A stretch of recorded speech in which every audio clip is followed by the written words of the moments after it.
ನಾನು ಬಿಂದುಶ್ರೀ, ನನ್ನ ಜೊತೆ ವರ್ಣಿತಾ ಎನ್. 8ನೇ ತರಗತಿ. ನಾಟಕ ಸಿರಿಗೆ ಸೆರೆಯ ಕೆಲವು ಸನ್ನಿವೇಶಗಳನ್ನು ಸಂಭಾಷಣೆಯ ಮೂಲಕ ನಿಮ್ಮ ಮುಂದೆ ಪ್ರಸ್ತುತಪಡಿಸಲಿದ್ದೇವೆ. ಇದು ಕೆಂಪೇಗೌಡನ ಕರುಣಾಜನಕ ಕತೆ.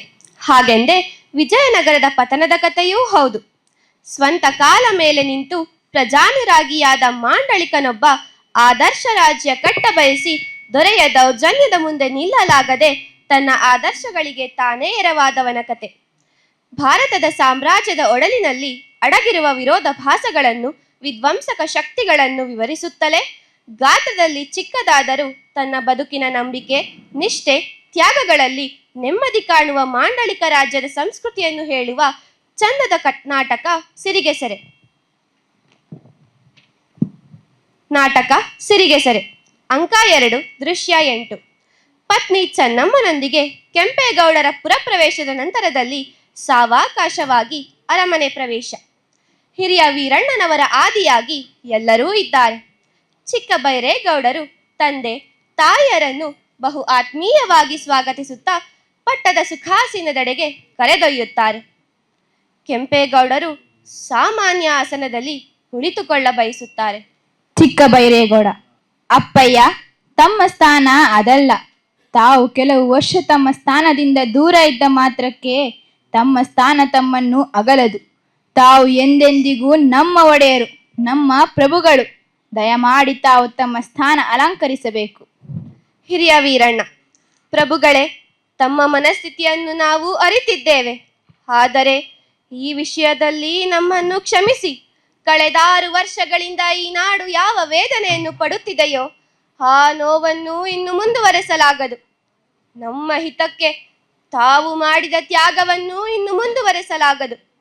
ಇದು ಕೇವಲ ಚಿಕ್ಕ ಪ್ರಭುಗಳ ಕೋರಿಕೆಯಲ್ಲ, ನಮ್ಮೆಲ್ಲರ ಬಲವಂತದ ಒತ್ತಾಯ. ದಯಮಾಡಿ ತಾವು ತಮ್ಮ ಸ್ಥಾನವನ್ನು ಅಲಂಕರಿಸಬೇಕು. ಕೆಂಪೇಗೌಡ: ನಿಮ್ಮೆಲ್ಲರನ್ನು ನೋಡಿ ನಮಗೆ ತುಂಬ ಸಂತೋಷವಾಗುತ್ತೆ. ಸಾಹುಕಾರರೇ, ತಾವು ಹೇಗಿದ್ದೀರಿ? ಮನೆಯಲ್ಲಿ ಎಲ್ಲರೂ ಸೌಖ್ಯವೇ? ಮಲ್ಲಪ್ಪ ಶ್ರೇಷ್ಠಿಗಳೇ, ತಮ್ಮ ವ್ಯಾಪಾರ ಹೇಗಿದೆ? ಮಳೆ ಬೆಳೆಗಳಿಗೆ ಯಾವುದೇ ಅಡ್ಡಿ ಇಲ್ಲವಲ್ಲವೇ? ಎಲ್ಲರೂ ಸುಖವಾಗಿದ್ದಾರೆಯೇ? ಕೊತ್ವಾಲರೇ, ಕೋಟೆಯ ರಕ್ಷಣೆಯಲ್ಲಿ ಯಾವುದೇ ಕೊರತೆ ಇರಬಾರದಲ್ಲವೇ? ಪಟ್ಟಣದಿಂದ ಹೊರಡುವ ಎಲ್ಲಾ ರಾಜರಸ್ತೆಗಳು ತಮ್ಮ ರಕ್ಷಣೆಯಲ್ಲಿಯೇ ಇದೆಯಲ್ಲವೇ? ಕೋತ್ವಾಲ ಅಪ್ಪಯ್ಯ: ದಣಿ, ತಮ್ಮನ್ನು ಅಗಲಿ ನಾವು ಯಾವ ಸುಖ ಕಂಡೆವು? ತಮ್ಮನ್ನು ಕಳುಹಿಸಿಕೊಟ್ಟ ದುಃಖದಲ್ಲಿ ಇಡೀ ಕೋಟೆಯ ಜನರು ಯಾವುದೇ ಹಬ್ಬ ಹರಿದಿನ ಮಾಡದೆ ದಿನ ತಳ್ಳುತ್ತಿದ್ದಾರೆ. ನಮ್ಮ ಸೌಭಾಗ್ಯಕ್ಕೆ ತಾವು ಮನೆಗೆ ಮರಳಿದ್ದೀರಿ. ತಾವು ತಮ್ಮ ಜಾಗದಲ್ಲಿ ಕುಳಿತು ನಮಗೆ ಅಪ್ಪಣೆ ಕೊಡಬೇಕು. ಆಗ ನಮ್ಮ ಮನಸ್ಸಿಗೆ ಸ್ವಲ್ಪ ನೆಮ್ಮದಿಯಾಗುತ್ತದೆ. ಇಲ್ಲ ಅನ್ನಬೇಡಿ ನನ್ನೊಡೆಯ. ಕೆಂಪೇಗೌಡ: ಸಮಾಧಾನ ಮಾಡಿಕೊಳ್ಳಿ. ನಾವಿಲ್ಲದೆ ಇದ್ದ ಸಮಯದಲ್ಲಿ ತಾವೆಲ್ಲ ನಮ್ಮ ಕುಟುಂಬಕ್ಕೆ ನೆರಳಾಗಿ ನಿಂತು ಈ ಕೋಟೆಯನ್ನು, ನಮ್ಮ ಬೆಂಗಾಳೂರಿನ ಜನರನ್ನು ಕಾದಿದ್ದೀರಿ. ನಮ್ಮ ಚಿಕ್ಕಣ್ಣನಿಗೆ ಬೆಂಗಾವಲಾಗಿ ನಿಂತು ಈ ನಾಡಿನ ಮರ್ಯಾದೆ ಕಾಪಾಡಿದ್ದೀರಿ. ಇದಕ್ಕೆ ನಾವು ನಿಮ್ಮೆಲ್ಲರಿಗೂ ಋಣಿಗಳಾಗಿರುತ್ತೇವೆ. ಆ ಗವಿ ಗಂಗಾಧರ ತಮಗೆಲ್ಲರಿಗೂ ಒಳ್ಳೆಯದು ಮಾಡಲಿ. ತಮ್ಮೆಲ್ಲರಲ್ಲಿ ನಮ್ಮ ಒಂದು ಕೋರಿಕೆ ಇದೆ, ತಾವುಗಳು ಇಲ್ಲವೆನ್ನಬಾರದು. ಹಿರಿಯ ವೀರಣ್ಣ: ಪ್ರಭುಗಳೇ, ತಾವು ನಮ್ಮಲ್ಲಿ ಕೋರಬಾರದು. ತಾವು ಅಪ್ಪಣೆ ಕೊಡಿ. ತಾವಿಟ್ಟ ಗೆರೆ ದಾಟದೆ ನಿಮ್ಮ ನೆರಳಂತೆ ನಾವಿರುತ್ತೇವೆ. ಕೆಂಪೇಗೌಡ: ಹಿರಿಯರೇ, ನಿಮ್ಮಂತಹ ಶ್ರೇಷ್ಠ ಜೀವ ನಮ್ಮೊಂದಿಗಿರುವುದು ನಮ್ಮ ಪುಣ್ಯ. ಆದರೆ ಈ ಬೆಂಗಳೂರಿನ ಸೇವೆಯಲ್ಲಿ ನಮ್ಮ ಸಮಯ ಮುಗಿದು ಬಂದಿದೆ. ನಾವು ಹೊರಡುವ ವೇಳೆಯಾಗಿದೆ. ಹೇಳಿ ಹಿರಿಯರೇ, ವಿಜಯನಗರದ ಅರಸರ 2ನೇ ಷರತ್ತನ್ನು ಎಲ್ಲರಿಗೂ ವಿವರಿಸಿ ಹೇಳಿಬಿಡಿ. ಚಿಕ್ಕ ಬೈರೇಗೌಡ: ಏನದು ಹಿರಿಯರೇ, ಅದೇನು ಹೇಳಿ.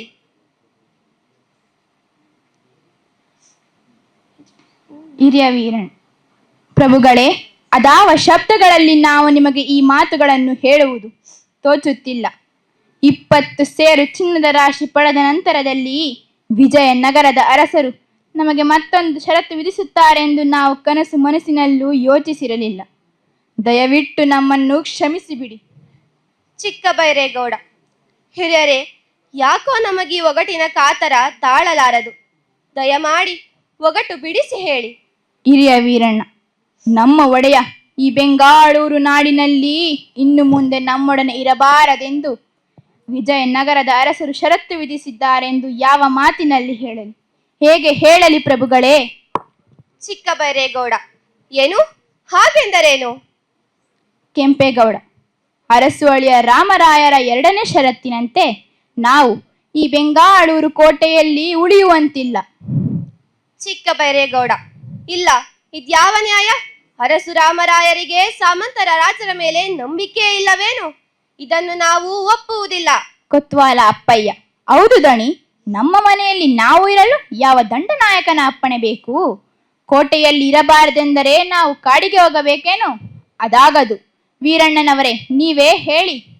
ಹಿರಿಯ ವೀರಣ್ಣ, ಅರಸು ರಾಮರಾಯರ ಷರತ್ತಿಗೆ ಒಪ್ಪದಿದ್ದರೆ ಪ್ರಭುಗಳ ಸೆರೆವಾಸ ಮುಗಿಯುತ್ತಿರಲಿಲ್ಲ. ನಮಗೆ ಬೇರಾವ ದಾರಿಯೂ ಕಾಣಲಿಲ್ಲ. ಸಾಹುಕಾರ ದೇವಯ್ಯ, ವಿಜಯನಗರದ ಅರಸರಿಂದ ಇಂತಹ ಕರಾಳ ಶಾಸನ ಬರುವುದೆಂದು ನಾವು ಎಣಿಸಿರಲಿಲ್ಲ. ಕೊಟ್ಟ ಮಾತಿಗೆ ತಪ್ಪಿದ ಅರಸು ರಾಮರಾಯರನ್ನು ಆ ಪರಶಿವ ಮೆಚ್ಚುವುದಿಲ್ಲ, ನೋಡುತ್ತೀರಿ. ಕೆಂಪೇಗೌಡ, ಹಿರಿಯರೇ, ಆಗಿ ಹೋದ ಸಂಗತಿಗಳ ಬಗ್ಗೆ ಈಗ ಚರ್ಚೆ ಮಾಡಿ ಫಲವಿಲ್ಲ. ಎಲ್ಲವೂ ದೈವೇಚ್ಛೆ, ಗವಿಗಂಗಾಧರನಿಚ್ಛೆ. ಕಳೆದುದನ್ನು ನೆನೆದು ಅಳುವುದಕ್ಕಿಂತ ಮುಂದೆ ಕಾಣುವ ದಿನಗಳ ಸ್ವಾಗತ ಬಯಸುವುದು ಒಳ್ಳೆಯದು. ಈ ಬಗ್ಗೆ ನಾವು ಮೊದಲೇ ಹೇಳಿದಂತೆ ನಮ್ಮದೊಂದು ಕೋರಿಕೆ ಇದೆ. ಹೇಗೆ ತಾವು ಹಿರಿಯರು ಈ ನಾಡು ಕಟ್ಟುವಲ್ಲಿ ನಮ್ಮ ಬೆನ್ನಿಗೆ ನಿಂತಿರೋ ಅದೇ ರೀತಿಯಲ್ಲಿ ತಾವೆಲ್ಲ ಇನ್ನೂ ಮುಂದೆಯೂ ಚಿಕ್ಕ ಪ್ರಭುಗಳ ಜೊತೆಯಲ್ಲಿ ನಿಲ್ಲಬೇಕು. ನಿಮ್ಮ ಮಾರ್ಗದರ್ಶನದಲ್ಲಿ ಚಿಕ್ಕ ಬೈರೇಗೌಡರು ಇನ್ನು ಮುಂದೆ ಇಮ್ಮಡಿ ಕೆಂಪೇಗೌಡರೆಂಬ ಹೆಸರಿನಲ್ಲಿ ಜಗಮೆಚ್ಚಿದ ರಾಜರಾಗಿ ಹೆಸರು ಪಡೆಯಬೇಕು. ಈ ಬೆಂಗಾಳೂರು ಪಟ್ಟಣದ ಖ್ಯಾತಿ ಎಲ್ಲೆಲ್ಲಿಯೂ ಹಬ್ಬಿ ಸದಾ ನಮ್ಮ ಕಿವಿಗೆ ಕೇಳುತ್ತಿರಬೇಕು. ಒಡೆಯನಾಗಿ ಅಲ್ಲದಿದ್ದರೂ ಒಬ್ಬ ತಂದೆಯಾಗಿ ನಿಮ್ಮಲ್ಲಿ ಈ ವಚನ ಬೇಡುತ್ತೇವೆ. ದಯಮಾಡಿ ಒಪ್ಪಿಕೊಳ್ಳಿ, ಇಲ್ಲವೆನ್ನಬೇಡಿ.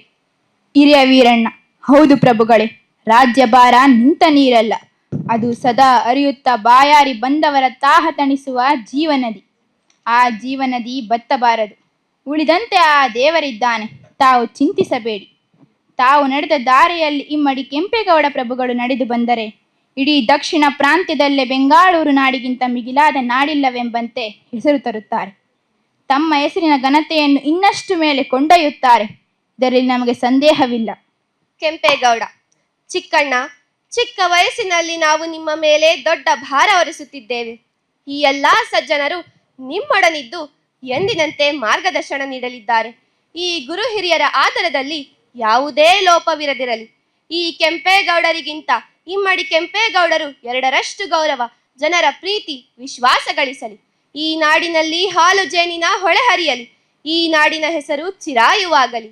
ಚಿಕ್ಕ ಬೈರೇಗೌಡ, ಅಪ್ಪಯ್ಯ, ನಿಮ್ಮನ್ನು ಬಿಟ್ಟು ನಾವಿರಲಾರೆವು. ಕೆಂಪೇಗೌಡ, ಚಿಕ್ಕಣ್ಣ, ರಾಜ್ಯ ಕಾರ್ಯವೂ ಒಂದು ಪಗಡೆಯಾಟ. ಸದಾ ಕಾಲ ನಮ್ಮ ಕಾಯಿಗಳನ್ನು ಹಣ್ಣು ಮಾಡುವ ದಾರಿ ಹುಡುಕುತ್ತಿರಬೇಕು. ಆದರೆ ಆಟದ ಎಲ್ಲಾ ದಾಳಗಳು ನಮ್ಮ ಬಳಿಯೇ ಇರುವುದು ಸಾಧ್ಯವಿಲ್ಲ. ಕೆಲವೊಮ್ಮೆ ನಮ್ಮ ಕಾಯೊಂದು ಏಟು ತಿಂದು ಮನೆಗೆ ಮರಳುತ್ತವೆ. ಮತ್ತೊಮ್ಮೆ ಕಾಯೊಂದು ಓಡೋಡಿ ಬಂದು ಸುಲಭದಲ್ಲಿ ಹಣ್ಣಾಗುತ್ತದೆ. ಆದರೆ ಅದು ಸಾಲದು. ನಾವು ಗೆಲ್ಲುವುದು ನಮ್ಮ ಎಲ್ಲ ಕಾಯಿಗಳು ಹಣ್ಣಾದಾಗ ಮಾತ್ರ. ಇಂದು ನಮ್ಮ ಕಾಯಿಗಳು ಹಣ್ಣಾಗಲಿಲ್ಲ, ಆದರೆ ಆಟವೂ ಮುಗಿದಿಲ್ಲ. ಮುಗಿಯದ ಈ ಆಟದಲ್ಲಿ ಇಂದಿನ ಕಾಯಿಗಳೇ ನಾಳೆಯ ಹಣ್ಣು.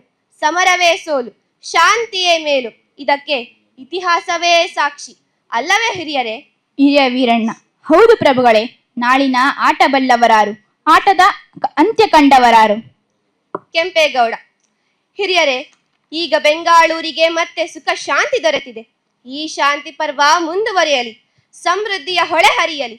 ನಾವು ಎಲ್ಲಿದ್ದರೂ ನಮ್ಮವರ ಒಳಿತನಲ್ಲಿ ನಮಗೆ ನೆಮ್ಮದಿ ಇದೆ. ನಮ್ಮ ಉಳಿದ ಕೆಲವು ವರ್ಷಗಳನ್ನು ನಾವು ಮಾಗಡಿಯಲ್ಲೇ ಕಳೆಯುತ್ತೇವೆ. ನಮಗೆ ಅನುಮತಿ ನೀಡಿ ನಗು ನಗುತ್ತಾ ನಮ್ಮನ್ನು ಕಳುಹಿಸಿಕೊಡಿ. ಹೆಂಡತಿ ಚೆನ್ನಮ್ಮ ನಡೆಗೆ ತಿರುಗಿ ಹೊರಡುವ ಸಮಯ ಬಂದಿದೆ. ಕತ್ತಲಾಗುವ ಒಳಗೆ ಹೊರಟರೆ ಬೆಳಕು ಹರಿಯುವ ಹೊತ್ತಿಗೆ ನಾವು ಗಡಿ ಸೇರಬಹುದು. ಕೆಂಪೇಗೌಡರು ಪತ್ನಿ ಚೆನ್ನಮ್ಮನೊಂದಿಗೆ ಮಾಗಡಿಗೆ ಹೊರಡುತ್ತಾರೆ. ಎಲ್ಲರೂ ಅವರನ್ನು ಬೀಳ್ಕೊಡುವ ದಾರಿಯಲ್ಲಿ ನಡೆಯುತ್ತಾರೆ. ಈ ಅಂಕವನ್ನು ಆಲಿಸಿದ ಎಲ್ಲರಿಗೂ ಧನ್ಯವಾದಗಳು. ಈ ವಿಚಾರ ಸಂಕಿರಣಕ್ಕೆ ಅವಕಾಶ ಕಲ್ಪಿಸಿಕೊಟ್ಟಂತಹ ಕರ್ನಾಟಕ ಸಂಘ ಮತ್ತು ಸದ್ವಿದ್ಯಾ ಶಿಕ್ಷಣ ಸಂಸ್ಥೆಗೆ ಕೃತಜ್ಞತೆ ಸಲ್ಲಿಸುತ್ತೇವೆ.